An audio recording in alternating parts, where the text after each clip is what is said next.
Üdvözlöm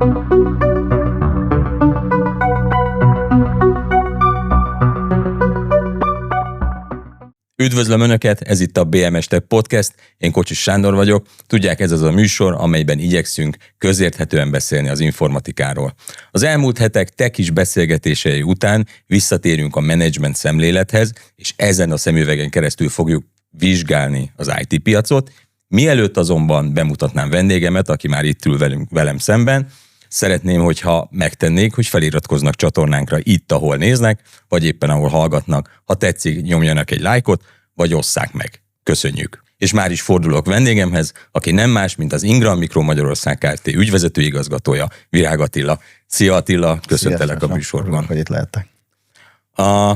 Kicsit kezdjük egy személyes jellegű kérdéssel, hogyha valaki nem ismeri az IT világát, akkor annak hogy mutatnád be magad, illetve van-e egy olyan vezérfonál az életedben, ami végig kísérte a karrieredet a kezdetektől a mostani Ingram vezéri pozícióig? Abszolút. Én most már ismerem az informatika világát valamilyen szinten, 26 éve vagyok benne, de nem vagyok informatikus, úgyhogy ez is szoktam mondani, hogy műszaki kérdésekkel hagyagoljanak, én inkább kereskedőnek gondolom magam.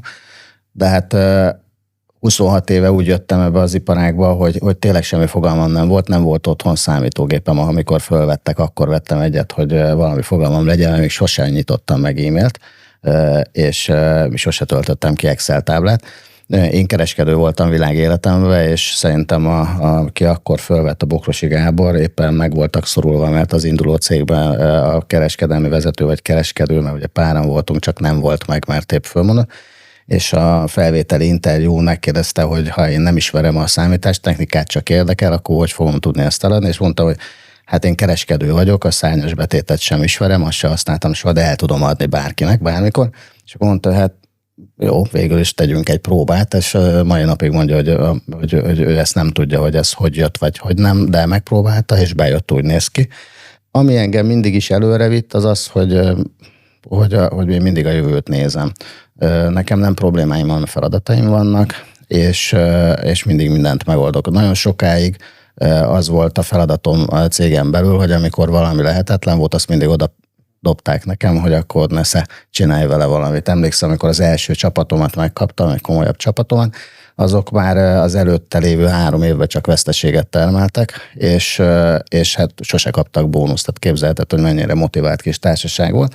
Majd utána az akkori tulajdonosi és menedzsment réteg bemutatott engem, mint új vezetőjüket, és mondta, hogy akkor 1/4 évetek van, hogy a mínuszból plusz csináljatok, különben belezárva az egész csapat a francba. Na hát erre is képzelhetett, hogy mekkora motivált összekihívás volt az egész, és 4 év végén pluszba fordultunk, úgyhogy onnantól kezdve elindult az egész fölfele, és elkezdett mindenki abba hinni, hogy amit csinálunk, annak van értelme.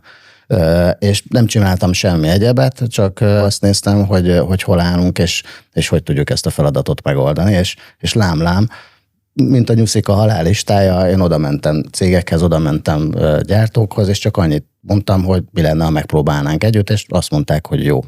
Szerintem, ha valaki optimistán áll a világhoz, és nem problémákat, hanem feladatokat lát, és folyamatosan a jövőt és a lehetőségeket fürkészi, és mellette sokat dolgozik, az mindig előre visz. És gyakorlatilag ez az, amit én mindig keresek, ez az, amit mindig képviselek, és ezeket a kollégákat keresem mindig magam közelébe, úgyhogy a közvetlen kollégáim azok mindig olyan emberekből állnak, akik, ha bejönnek hozzám, és kérdésük van, akkor legalább 3 megoldási javaslattal is érkeznek, amiből közösen ki tudjuk választani, hogy az adott szituációban mi a legjobb döntés. Minden műsor előtt felszoktam készülni abból, aki jön hozzám, és elolvastam néhány interjúdat, mindjárt idézek is belőle, de ezután a válasz alapján úgy gondolom, hogy most már sokkal érthető, amit kiválasztottam idézetet, ami így hangzik: a mi szakmánkban a technológia csak eszköz, a valódi érték a bizalom, amit az évek alatt felépítettünk.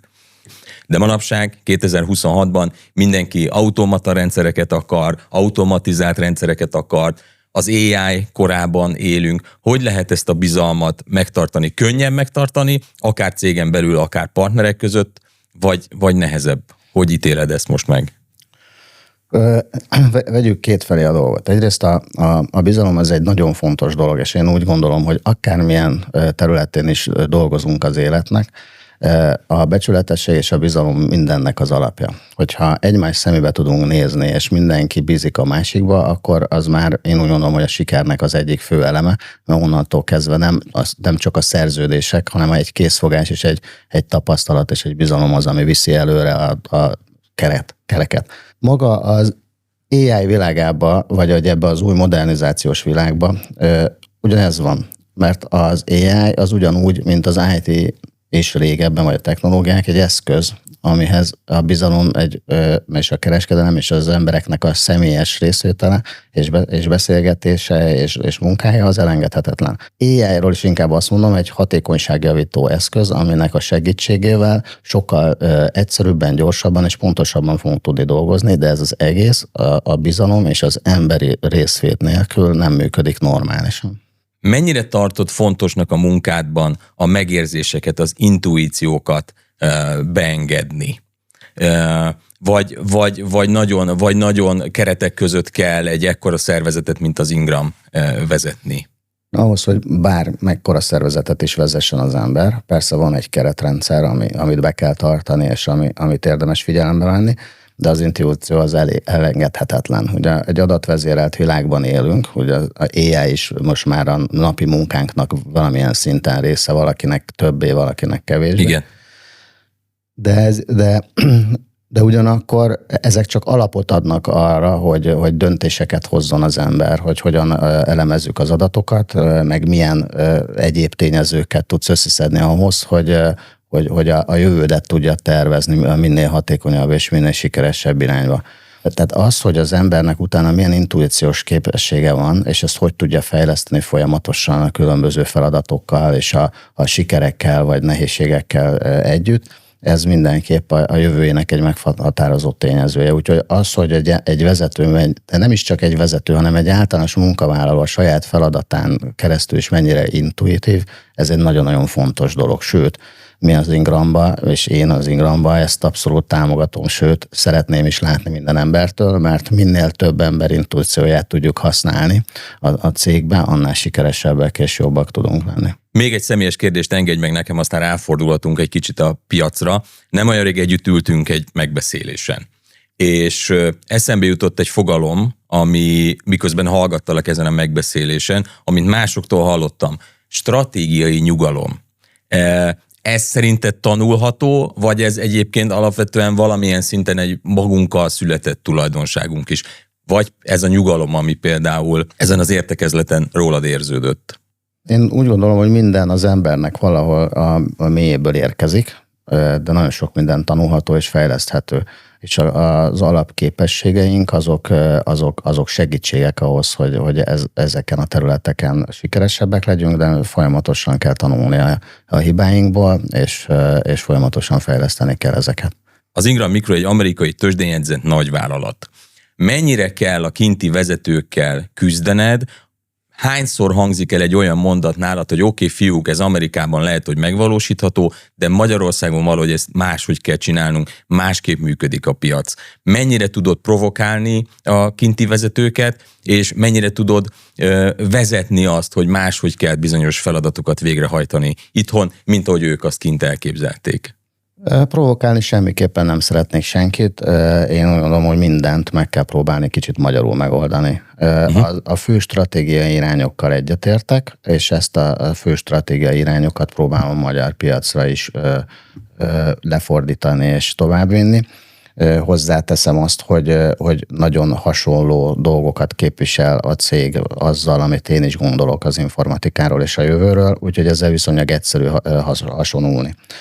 Maga az, hogy tőzsdéiek vagyunk, hát ez egy külön adottság, meg az, hogy multinacionális vagy, ez egy másik adottság, vannak dolgok, amiket illik betartani, de mindent én úgy gondolom, hogy kicsit magyarosítani kell, úgyhogy ez nekem nem szokott gondot okozni, sosem okozott gondot, és hogyha van valami olyan, amivel esetleg nem tudok annyira azonosulni, vagy másképp csinálnám, akkor azt megbeszélem, de semmiféleképpen nem konfrontálódom, mert nem az a lényeg, hogy ellenszegüljünk, hanem az, hogy megértsük a másik oldalnak az érveit, és meg ők is megértsék az én érvemet, és akkor annak a mesdjén lehet egy közös metszetet kialakítani. Rengetegszer van az, hogy ugye ez a változásmenedzsmentnek is az egyik alapja, hogy az ember hajlamos élből minden változásra azt mondani, hogy na, kösz nem, mert ami ideig volt, az jó. Ezt egyrészt a cégben is képviselem, hogy a megszoktuk, az így szoktukat, azt írtsuk, mert mindent meg kell kérdőjelezni, hogy tudjuk-e jobban csinálni. Értem. És azt megtanultam az életből, hogy bármi jön kívülről, ötlet, tanács, vagy kvázi parancs,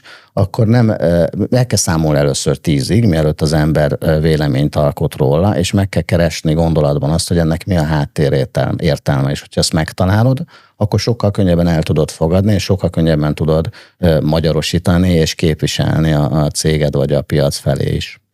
Mennyire érzed feladatodnak, hogy ne csak kiszolgáld a piacot, hanem formáld is? Vagy úgy is kérdezhetem, hogy mennyire érzi úgy az Ingram Micro Magyarország, hogy formálja a piacot, és ne csak kiszolgálja a partnereket?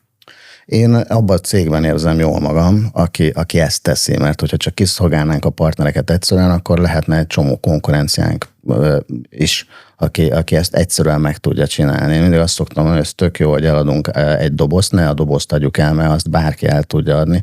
Nekem olyan emberekre és olyan cégre van szükségem, aki valami értéket ad a piacnak.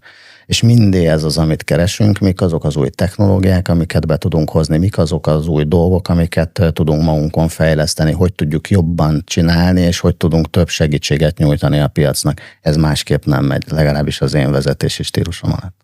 Most tartunk egy pici szünetet, némi kötelezettségnek eleget kell tennünk. Önöket pedig ebben a nem több mint 10 másodpercben megkérem, iratkozzanak föl csatornánkra. Jönnek együttműködő partnereink. Partnereink Ingram Micro Magyarország Kft.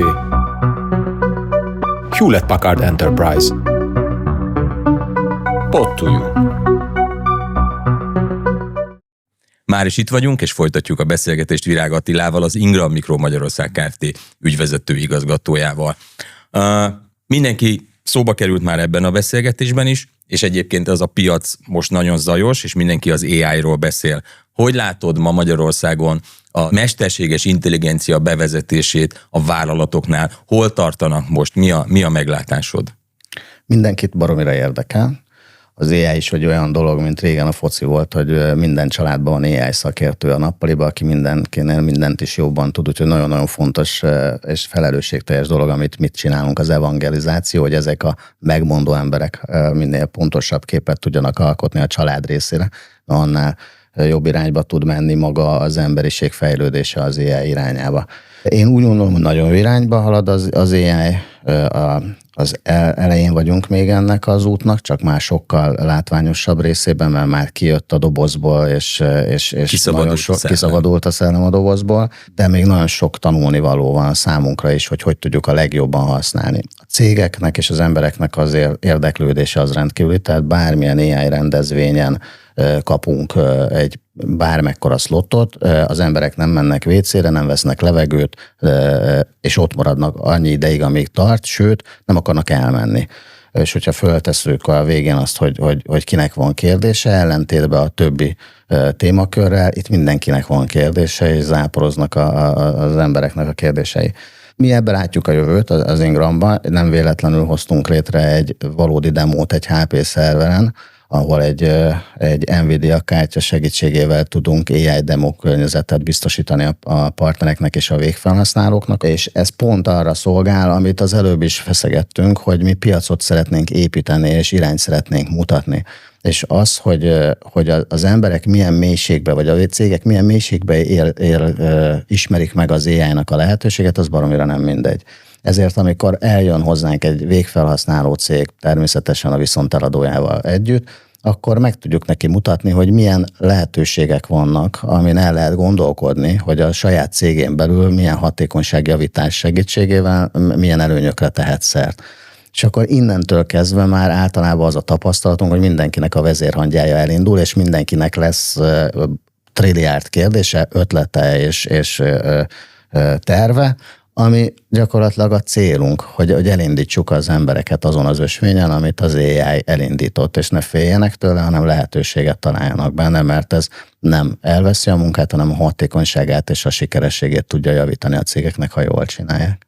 Ha már evangelizáció, és ebből eszembe jutott egy kérdés, miközben hallgattalak, hogy mi az Ingram Micro üzenete a következő 6-12 hónapra. Én itt az Ingram Micro Magyarország üzenetét mondanám, mert van a nemzetközinek is. Igen. De akkor legyünk most egy kicsit magyarok. Én továbbra is azt mondom, hogy legyünk nyitottak a fejlődésre, legyünk nyitottak a hatékonyság javítására, érdeklődjünk, és ebbe nyugodtan vegyük igénybe az Ingram Micronak a szolgáltatásait. Tehát azért van oktató és demóközpontunk, azért van rengeteg mérnökünk, professional services unitunk, vizsgaközpontunk, minden, hogy ne csak eladjuk a termékeket, ne csak hozzunk be technológiákat, hanem el is tudjuk azt magyarázni, meg is tudjuk értetni az emberekkel, hogy ezt hogy tudják a legjobban használni a mindennapokban.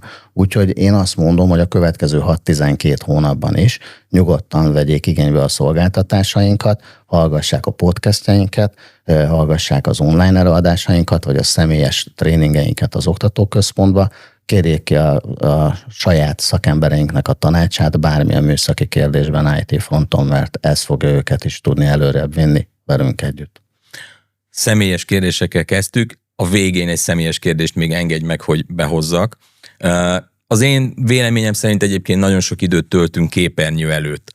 A te életedben a digitális detox létezik-e, illetve hogyan engeded el, mivel a technológiában élsz, hogyan tudod ezt a technológiát elengedni, van-e bármi olyan jó tanács, amit adott esetben másokkal is szívesen megosztasz? Hát, hogyha a szabadidőmre gondolsz, akkor én tudatosan próbálom kiirtani ezeket a területeket a szabadidőmből, és megpróbálok minél többet a családommal és a barátaimmal foglalkozni, olyan dolgokkal szeretném tölteni az időmet, ami nekem is örömet és boldogságot okoz, és a családomnak, meg a környezetemnek is. Fölállítottam egy pár szabályt, hozzáteszem, 26 éve dolgozom ebbe a szakmába, tehát nem az első évben hoztam ezeket a szabályokat, de például a hétvégén, hogyha nem muszáj, akkor nem nézem a telefonomat, és nem olvasom az e-mailjeimet. Sőt, ugyanez van, hogy megpróbálok elmenni úgy szabadságra, hogy minél kevesebbet dolgozzak közben. Természetesen van munkára szánt idő, csak azt behatárolom, és csak abba az intervallumban vagyok hajlandó munkával foglalkozni, és a környezetemet is megtanítottam arra, hogy ha bármi fontos dolog van, akkor inkább küldjenek egy SMS-t, ne e-mailt, mert arra fogok reagálni, és akkor tudom, hogy fontos dolog van, és azzal foglalkozni kell. Ez azért nagyon fontos, mert igenis szüksége van az embernek a kikapcsolódásra, mert hogyha állandóan egy ilyen zajban van, akkor nem tud a hétköznapokban olyan intenzitással jól teljesíteni hosszú időn keresztül, úgyhogy próbálom az agyamat gyakorlatilag semlegesíteni, illetve olyan dolgokat kitalálni, amik tényleg néha 100%-ban is ki tudják kapcsolni, és mással lehet foglalkozni. Úgyhogy mindent szeretek, ami a természetben van, a hajózást, akkor rally versenyeken indultam a barátommal, amikor tényleg nem lehet másra gondolni, már ott maradunk, tehát minden olyan érdekel, ami ezt a 100%-ig kapcsolódást tudja adni nekem. Nem olyan rég láttam egy interjút Toto Wolffal, az F1 Mercedes csapatának a elnökével, és ő mondott egy ilyen szót, hogy winning culture. Kicsit azt érzem ebből a beszélgetésből, hogy te is egy ilyen győztes kultúrát építesz. Köszönöm szépen, hogy itt voltál és eljöttél hozzánk. Köszönöm szépen a lehetőséget. Önöknek is köszönöm, hogy itt voltak és megnéztek minket. Ha bármilyen kérdésük, véleményük vagy észrevételük van, akkor a lent olvasható e-mail címre írjanak nekünk. Az eddigieket is köszönöm.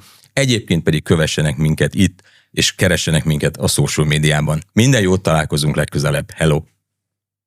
Partnereink Ingram Micro Magyarország Kft. Hewlett Packard Enterprise. Ott to you.